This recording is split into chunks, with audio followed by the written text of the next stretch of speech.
This is the Turf Zone Podcast, your central information and news hub, bringing together professionals from turf associations across multiple states to share things to help you in your business. Brought to you in partnership with our friends at the New England Sports Turf Managers Association. Now, let's get in the zone.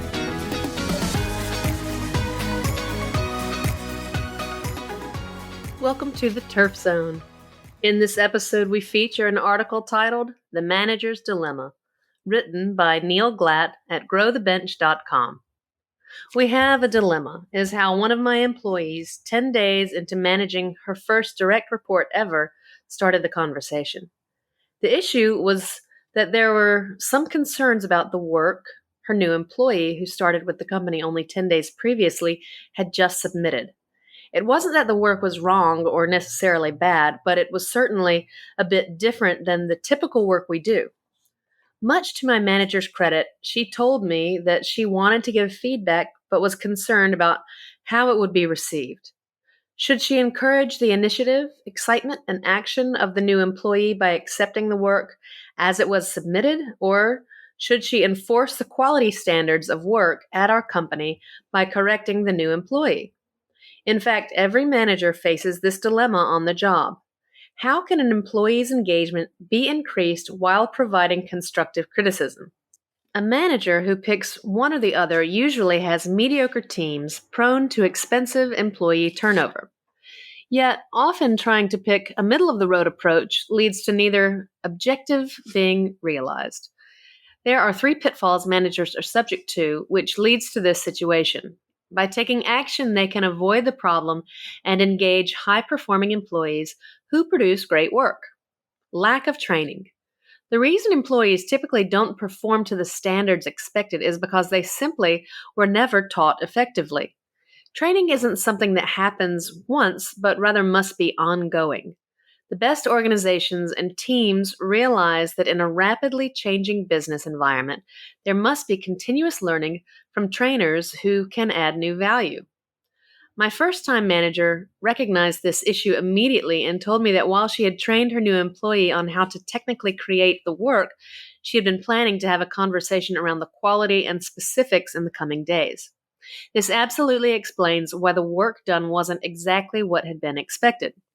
More training would have prevented the dilemma in the first place. Lack of time. Unfortunately, the demand of most workers today is to do more work in less time.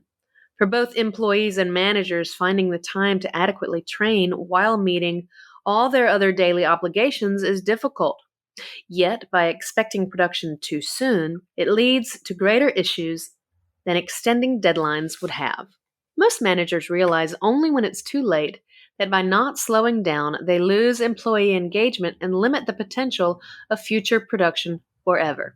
Our new employee was so excited to get started working that my first-time manager gave her the green light to get started.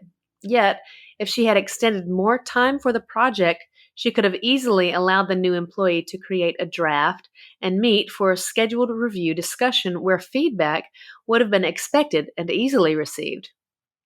If those expectations were in place and the time constraints lifted, she would not have landed in the current predicament.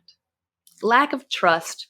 The type of critical feedback the managers often want to deliver is never an issue when their employees trust them implicitly.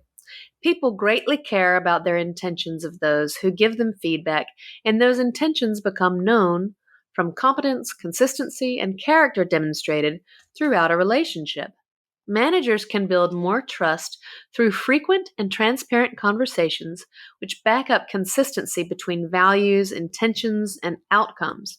For my first-time manager, I could deliver a criticism via text with no negative engagement ramifications because there is a high level of trust built over years of working together. But her dilemma was caused because it's impossible to have this level of confidence in another person after only 10 days on the job. As a result, this issue became a true dilemma, and navigating the conversation successfully required care and expertise. In the end, my first-time manager succeeded in achieving both outcomes of employee engagement and high quality, a testament to her sharp intuition as well as the care she has for both the company and her direct report. But this result was only possible with much effort and time because the manager's dilemma is not an easy one to navigate. Most of all, she learned a valuable lesson that will help her plan for the training, time, and trust to avoid these situations in the future. Neal Glatt is the managing partner of Grow the Bench, an online training platform for the green industry. You can learn more about him and his solutions at nealglatt.com. For all resources associated with this article, check out our show notes. Don't miss an episode. Subscribe on Apple Podcasts, Spotify, or wherever you get your podcasts. You can also visit us at theturfzone.com. You've been listening to The Turf Zone.